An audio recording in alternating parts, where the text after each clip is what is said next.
নদী সমুদ্রে বৃহস্পতিবার বিকেল থেকে সন্ধ্যা পর্যন্ত চলে প্রতিমা বিসর্জন। ভক্তরা দেবী দুর্গাকে আনুষ্ঠানিকভাবে জানান বিদায়। ষষ্ঠী তিথিতে দেবীর বন্দনায় যে উৎসবের সূচনা হয়েছিল তার সমাপ্তি হল বিজয়া দশমীতে। প্রতিমা বিসর্জনকে কেন্দ্র করে বিশ্বের দীর্ঘতম সমুদ্র সৈকত পরিণত হয় লাখো মানুষের মিলন মেলায়। উৎসবমুখর পরিবেশে বঙ্গোপসাগরে বিসর্জন দেয়া হয় কয়েকশো প্রতিমা। এবছর আমরা দেবী মার কাছে প্রার্থনা জানিয়েছি, পৃথিবীতে যে যুদ্ধ হানাহানি হচ্ছে, মা তার যে অলৌকিক শক্তি আছে সেই শক্তি দিয়ে সেই সব যুদ্ধ হানাহানি বন্ধ করবে। ফিলিস্তিনের নিরীহ মানুষ তারা মুক্তি পাবে। দেশের সব মানুষের ভালো রাখুক, অসুখ বিসুখ না ছাড়াক। অনেক ভালো লাগে, মা আগামী বছর আবার আইন কামনা করি।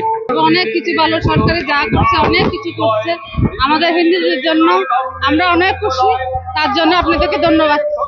আমরা আমাদের রাষ্ট্রীয় যে বাহিনীগুলো আছে সবাই একতাবদ্ধ হয়ে এই পূজা যেন উদযাপনটা সঠিক হয়, নির্বিঘ্ন হয়, সেটা নিশ্চিত করছি। এদিকে রাজশাহী নগরীর ফুকিপাড়া পদ্মা নদীতে বিকেল থেকে শুরু হয় বিসর্জন। এ সময় ঢল নামে সনাতন ধর্মাবলম্বীদের।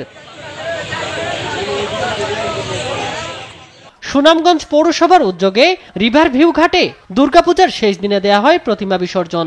উৎসব মুখর পরিবেশে দেবী দুর্গাকে বিদায় জানান ভক্তরা।